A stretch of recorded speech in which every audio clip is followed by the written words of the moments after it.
सुहानी को हाथ 2 महीने पहले हाथ में लेफ्ट हैंड में स्वेलिंग शुरू हो गई थी। तो काफ़ी डॉक्टर्स वगैरह को दिखाया हमने यहाँ पे, डर्मेटोलॉजिस्ट को दिखाया, हॉस्पिटल्स में दिखाया, एक्सरे वगैरह, अल्ट्रासाउंड, एमआरआई करवाई, क्या प्रॉब्लम है, कुछ किसी को डायग्नोस नहीं हो पा रहा था। फिर एम्स में लेकर गए उसको, एम्स में डायग्नोस किया उन्होंने डर्मेटोमायोसाइटिस जुवेनाइल, क्योंकि वो 19 साल की है। तो जब ये डायग्नोस किया फिर उसके साथ साथ उसको स्टेरॉइड्स वगैरह दिए, उसको सर पहले वगैरह अगर दिया। बताएं कि बीमारी है क्या ये एक्जैक्टली? ये डर्मेटोमायोसाइटिस मसल्स की ऑटो इम्यून है, जो आपकी जो मसल्स है वो इन्फ्लेमेशन करना शुरू कर देती है।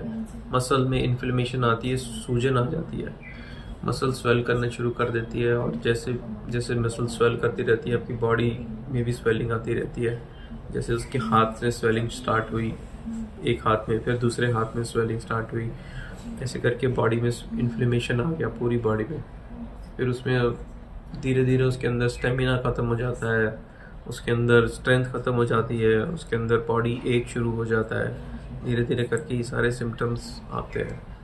तो ये डर्मेटोमायोसाइटिस डायग्नोस करने के बाद उसका जो ट्रीटमेंट है, स्टेरॉइड्स वगैरह, एम्स में जब उसको एडमिट कराया तो उन्होंने वो ये ट्रीटमेंट शुरू किया। ट्रीटमेंट के बाद फिर बहुत ज़्यादा धीरे धीरे इसकी रिकवरी होती है। स्टेरॉइड्स की इमीडिएटली नहीं होती, इसको महीने लग जाते हैं ठीक होने में। लेकिन उसको थोड़ा सा उसको जो जो स्टेरॉइड्स दिए वो इम्यूनिटी सप्रेंट्स होते हैं, जिससे इम्यूनिटी बहुत कम हो जाती है और उससे इन्फेक्शन होने के चांसेस ज़्यादा बढ़ जाते हैं। तो वो चीज़ थोड़ी सी इन्फेक्शन उसको कैच कर गया हॉस्पिटल में, और वो इन्फेक्शन की वजह से उसके और जो जो मेडिसिन उसको दिए, फ्लूइड वगैरह और वो सब सारी मसल्स के थ्रू वो पानी बॉडी में जाने लग गया, जिसकी वजह से उसका फ्लूइड पूरा बॉडी में फ्लूइड हो गया, लंग्स में भी फ्लूइड हो गया, और उसके बाद उसके लंग्स कोलैप्स करने लगे, और लंग्स कोलैप्स करे और फिर रेस्पिरेशन नहीं हुआ, उसका ऑक्सीजन लेवल बहुत कम हो गया था। वेंटिलेटर पे डाल रखा था, मगर वेंटिलेटर पे डालने के बाद भी उसका ऑक्सीजन बहुत कम था।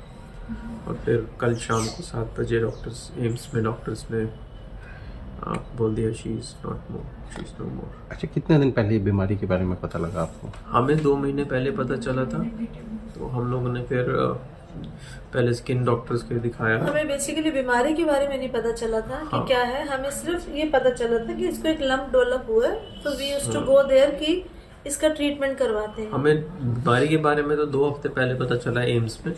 उससे पहले तो हम लोग को यही नहीं पता था कि क्या प्रॉब्लम है। एक हाथ में स्वेलिंग आ गई है, तो हमें लगा कि क्या प्रॉब्लम है, देखते हैं, डॉक्टर से मिलते हैं, क्या बताते हैं वो। तो पहले यानी कि पता ही नहीं लगा? कितने पहले डॉक्टर्स ने पता किया तो उन्होंने सेलुलाइटिस बोला, कुछ ने टेस्ट करे तो सेलुलाइटिस के बारे में कहने लगे, सेलुलाइटिस के एंटीबायोटिक्स दिए। सेलुलाइटिस नहीं था वो एग्जैक्टली, उसके फिर कुछ रिएक्शंस वगैरह हो गए बीच में, फिर उसको कोल्ड कफ शुरू हो गया। उस तरीके से फिर उसकी हालत थोड़ी बिगड़ती गई। फिर हमने एम्स में जब कराया, उन्होंने अपने टेस्ट वगैरह करे तो उन्होंने डर्मेटोमायोसाइटिस को। अच्छा, कितनी रेयर बीमारी है ये? ये बहुत रेयर है बीमारी, ये ऑटो इम्यून की ही एक तरीके का ऑटो इम्यून है जो मसल्स को अफेक्ट करता है, और ये बहुत रेयर है। डर्मेटोमायोसाइटिस इस लेवल का, जो डॉक्टर से मेरी बात हुई थी तो बता रहे थे कि 5 वर्ल्ड वाइड 5-6 केसेस हैं, और कुछ की रिकवरी हो गई, कुछ की नहीं भी हो पाई, बट ये बहुत रेयर है और बहुत बहुत रिस्की और डेंजरस है, बच्चों के लिए तो खासकर लंग्स को अफेक्ट करता है। कितने दिन में पता लगा, मतलब कब इसके सिम्टम्स आए, और पूरा ड्यूरेशन क्या रहा उसकी लाइफ का?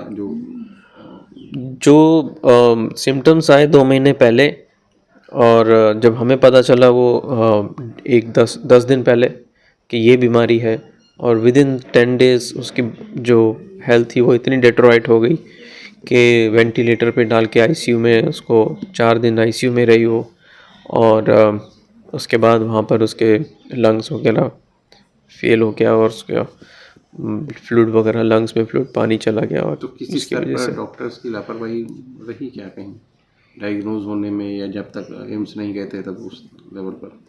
नहीं, डॉक्टर्स की लापरवाही, एम्स से जाने से पहले तो किसी को कुछ पता नहीं चल रहा था। जो उन्होंने टेस्ट किए उसके हिसाब से, जो उन्होंने सोचा उसके हिसाब से मेडिसिन दिए, हम लोग ने वो ट्रीटमेंट किया, बट वो एक्चुअल में बीमारी थी नहीं। एम्स में जाने के बाद ही बीमारी मिली।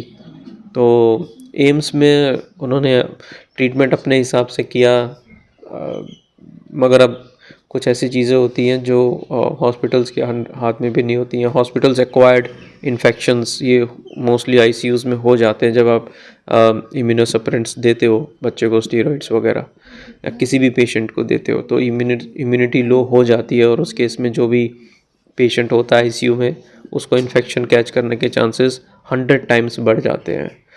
तो ये कह सकते हो कि हॉस्पिटल का एक इन्फेक्शन था, या ये कह सकते हो कि ये एक नॉर्मल चीज़ है जो हॉस्पिटल्स में हो जाती है पेशेंट्स को। बट वो क्या उसको वो ट्रीट करके और ठीक कर सकते थे, अब ये मैं कह नहीं सकता, मैं उतना टेक्निकल डॉक्टर नहीं हूँ। उन्होंने अपना बेस्ट ही किया होगा, आईसीयू में थी वो, होपफुली उन्होंने अपना बेस्ट किया। मगर जो किस्मत में लिखा होता है वही होता है, नहीं हो पाया।